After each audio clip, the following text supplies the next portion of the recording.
전쟁터에서 눈에 잘 띄는 건 곧 죽음을 의미합니다. 마치 어두운 숲속에서 형광등을 켠 채 걸어 다니는 것과 같죠. 그런데 재미있는 사실은 바다 위를 달리는 군함들은 대부분 회색으로 칠해져 있다는 겁니다. 언뜻 보면 그냥 밋밋한 회색 페인트 같지만 이 색깔 하나가 2차 세계대전 당시 수천 척의 배를 구했거든요.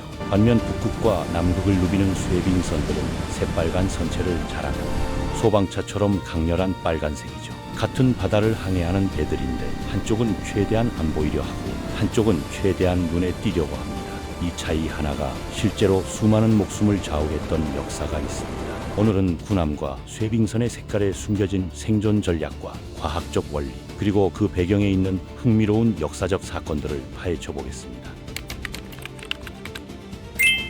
군함을 회색으로 칠하는 이유를 이해하려면 먼저 바다라는 전장의 특성을 알아야 합니다. 육지에서는 나무 뒤에 숨거나 참호를 파면 되지만 사방이 탁 트인 바다에서는 숨을 곳이 없거든요. 수평선까지 아무것도 없는 넓은 바다에서 거대한 철 덩어리를 숨긴다는 건 사실상 불가능한 일입니다. 그래서 배 자체를 주변 환경과 비슷하게 만들어서 최대한 눈에 띄지 않게 하는 게 유일한 방법이죠. 카멜레온이 주변 색깔에 맞춰 몸 색깔을 바꾸는 원리와 일맥상통합니다. 여기서 핵심은 수평선 근처에서 배가 어떻게 보이느냐인데, 바다와 하늘이 만나는 그 경계 부근에는 항상 뿌옇게 연무가 끼어 있습니다. 이 연무의 색깔이 바로 회색이죠. 맑은 날에도 흐린 날에도 안개가 느낀 날에도 수평선은 대체로 회색빛을 뗍니다. 그래서 회색으로 칠한 군함은 다양한 기상 조건에서 가장 무난하게 배경에 녹아들 수 있는 겁니다. 물론 역사적으로 군함의 색깔은 계속 변해왔습니다. 고대 로마 시대에는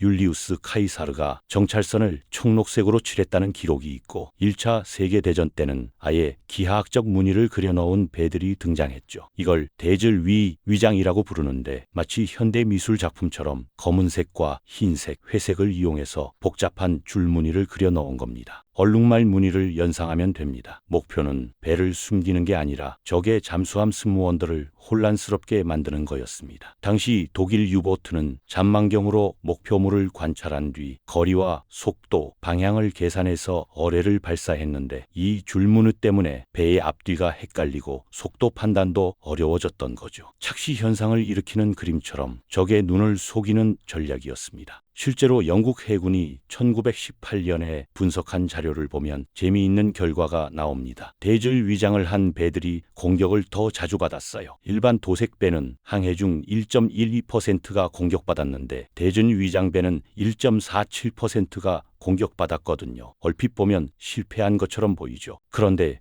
어뢰에 맞은 배들 중에서 실제로 침몰한 비율을 보면 대질 위장배는 43%만 가라앉았고 일반 도색배는 54%가 침몰했습니다. 결국 대질 위장이 배를 숨기지는 못했지만 적이 정확하게 명중시키기는 더 어렵게 만든 겁니다. 축구 골키퍼가 형광색 유니폼을 입는 것과 반대되는 전략이었죠. 심지어 당시 보험회사들은 승인된 대질 디자인으로 칠한 배들에게 보험료 할인을 해줬을 정도였습니다. 통계적으로 생존율이 높았으니까요. 2차 세계대전 때는 더욱 과학적인 접근이 시작됩니다. 미 해군은 3줄가지가 넘는 위장 체계를 개발했는데 이걸 메저라고 불렀습니다. 패션 디자이너가 계절과 장소에 맞는 옷을 디자인하듯이 해군도 작전 지역과 환경에 맞는 위장 패턴을 개발한 거죠. 메저 32는 그라데이션 기법을 사용해서 배의 윗부분은 밝은 회색, 아래는 어두운 회색으로 칠해서 수평선과의 경계를 흐리게 만들었습니다. 태평양에서 작전하는 배들은 주로 이 방식을 썼고 남서태평양에서는 아예 짙은 파란색으로 칠한 배들도 있었습니다. 그 지역 바다 색깔이 유난히 푸르렀거든요. 실제로 파란색으로 칠한 배들이 공격을 덜 받았다는 기록도 있습니다. 환경에 맞춰 옷을 갈아입는 것처럼 배도 바다에 맞춰 색을 바꾼 셈이죠. 그런데 여기서 더 극단적인 실험도 있었습니다. 바로 분홍색 군함이죠. 전쟁터의 분홍색이라니 발레복을 입고 권투장에 나가는 것처럼 들리지만 실제로 효과가 있었습니다. 1940년에 영국의 루이스 마운트배튼 제독이 유니언 캐슬 라인 소속 배 한 척이 분홍빛 연무 속으로 사라지는 걸 목격했습니다. 그래서 그는 자기 함대의 구축함들을 분홍색으로 칠하라고 명령했고 이 색깔은 마운트배튼 핑크라는 이름으로 불리게 됐죠. 새벽과 황혼 시간대에 수평선이 분홍빛을 띠는 경우가 많았기 때문에 그 시간대에는 분홍색 배가 정말로 잘 안 보였다고 합니다. 미국 해군도 우연히 분홍색 군함을 갖게 되는데 USS 윈슬로우라는 구축함이 남아프리카 케이프타운에 입항했을 때 페인트가 떨어져서 새로 칠해야 했는데 항구에 분홍색 페인트밖에 없었던 겁니다. 함장이 고민 끝에 어쩔 수 없이 분홍색으로 칠했는데 나중에 남대서양 함대에 합류했을 때 잉그램 제독이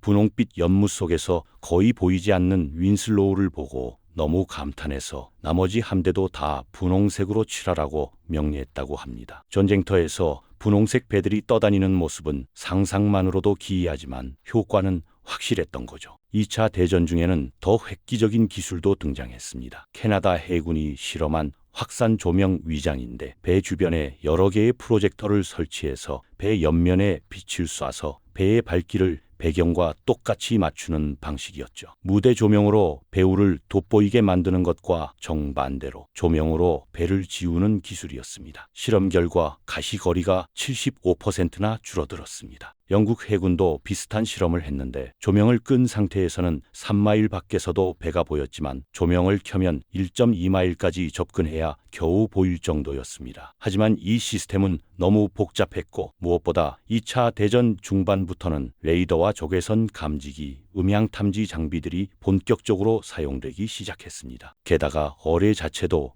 유도 기능이 향상되면서 시각적 착시로는 더 이상 명중률을 낮추기 어려워졌죠. 적이 눈이 아니라 귀와 레이더, 그리고 스스로 목표를 찾아가는 어뢰로 배를 공격하기 시작한 겁니다. 전쟁이 끝나고 미 해군은 결국 헤이즈 그레이, 즉 연무 회색을 표준 도색으로 채택합니다. 이유는 간단했죠. 완벽한 위장 색깔은 없지만 회색은 가장 다양한 조건에서 적당한 수준의 은폐 효과를 내기 때문입니다. 맑은 날에도 쓸만하고 흐린 날에도 괜찮고 안개 낀 날에도 나쁘지 않았거든요. 어떤 옷과도 잘 어울리는 회색 재킷처럼 회색은 바다에서 가장 무난한 선택이었습니다. 다른 나라 해군들도 비슷한 결론에 도달해서 지금은 전 세계 대부분의 군함이 회색 계열로 칠해져 있습니다. 그런데 현대에 와서는 단순히 눈에 안 보이는 회색이 아니라 기술적으로 한층 업그레이드된 회색을 쓰고 있습니다. 1990년대에 미 해군이 개발한 LSA, 즉 저태양 흡수 헤이즈 그레이는 특수 안료를 사용해서 적외선 신호를 절반으로 줄여줍니다. 육안으로 보면 여전히 회색인데 적외선 카메라로 보면 훨씬 어둡게 나타나는 거죠. 스파이 영화에 나오는 특수 도료처럼 보이지 않는 영역에서 배를 숨겨주는 겁니다. 이 페인트는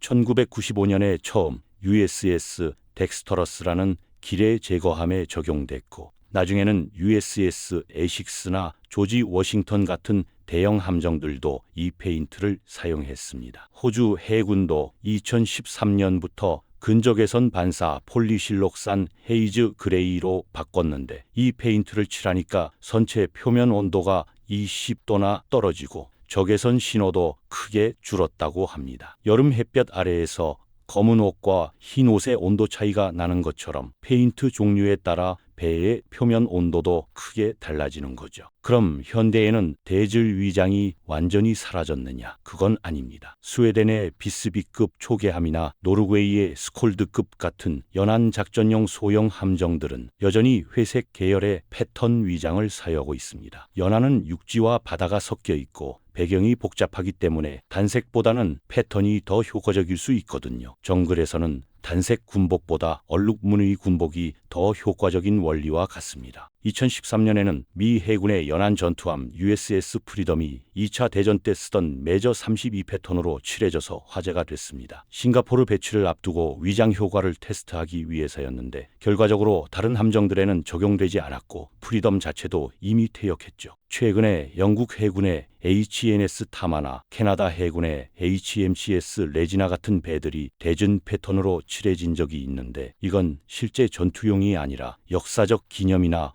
홍보 목적이었습니다. 기념일에 옛날 군복을 입는 것처럼 추억 소환용이었던 거죠. 결국 현대 해군에서 회색이 계속 쓰이는 이유는 위장 효과 때문만은 아닙니다. 레이더 반사를 줄이고 적외선 신호를 낮추고 그러면서도 다양한 환경에서 적당한 시각적 은폐 효과를 내는 종합적인 절충안이기 때문이죠. 게다가 함대 전체를 같은 색으로 통일하면 보급과 유지 관리도 훨씬 쉬워집니다. 회색이라는 색깔 하나가 가장 효율적인 선택이 된 겁니다. 이제 정반대인 쇠빙선 이야기를 해보겠습니다. 쇠빙선은 왜 빨간색일까요? 답은 아주 간단합니다. 군함과는 정반대로 쇠빙선은 최대한 잘 보여야 하기 때문입니다. 북극이나 남극 같은 극지방에서는 사방이 온통 하얀 얼음과 눈으로 미덮여 있습니다. 거대한 백지 위에 있는 것과 같죠. 만약 배가 하얀색이면 배경과 구분이 안 되겠죠. 조난당한 사람들이 구조선을 찾지 못할 수도 있고 헬리콥터 조종사들도 자기 배를 못 찾을 수 있습니다. 실제로 그런 일이 일어났거든요. 여기서 빨간색이 중요한 이유는 단순히 눈에 띄는 색이기 때문만이 아닙니다. 빨간색은 가시광선 중에서 파장이 가장 길어서 안개나 눈보라 속에서도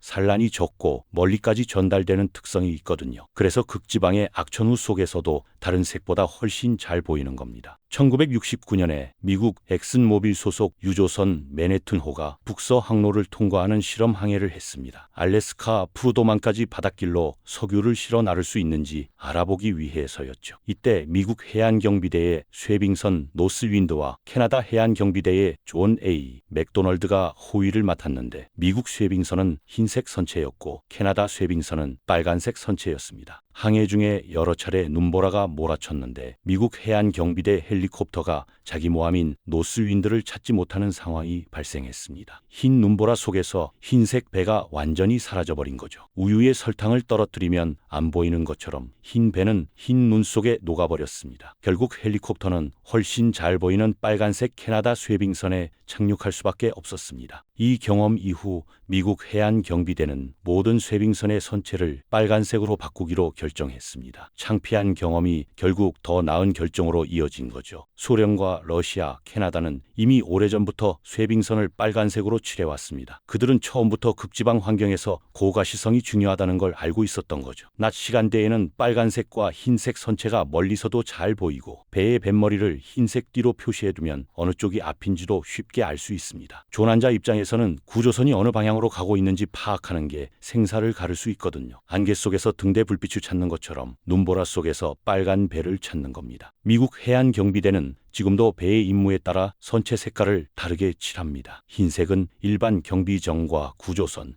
검은색은 부표관리선이나 작업선, 빨간색은 쇠빙선이죠. 소방차, 경찰차, 앰뷸런스가 다른 색깔을 쓰는 것처럼 배도 임무에 맞는 색을 가지고 있는 겁니다. 작년에 취역한 중형 쇠빙선 스토리스호도 당연히 빨간색 선체를 하고 있고 현재 북극에서 활발하게 작전 중입니다. 극지방 작전을 위해서는 여전히 빨간색이 최선의 선택이거든요. 결국 군함의 회색과 쇠빙선의 빨강은 같은 원리에서 나온 정반대의 결과입니다. 군함은 적에게 발견되지 않기 위해 배경에 녹아드는 색을 선택했고 쇠빙선은 조난자와 아군에게 발견되기 위해 가장 눈에 잘 띄는 색을 선택한 거죠. 두 경우도 색깔 하나가 생존을 결정짓는 요소였습니다. 바다라는 환경에서 색깔은 단순한 미적 선택이 아니라 전략적 결정이고 때로는 생사를 가르는 요소가 되는 겁니다. 센서 기술이 발달한 현대에도 시각적 위장이 완전히 무의미해진 건 아닙니다. 레이더나 적외선 탐지기로 배를 찾을 수 있지만 마지막 순간 육안 확인은 여전히 중요하거든요. 특히 연안 작전이나 복잡한 환경에서는 더욱 그렇습니다. 그래서 현대 군함들은 레이더 반사를 줄이는 스텔스 설계와 적외선 신호를 낮추는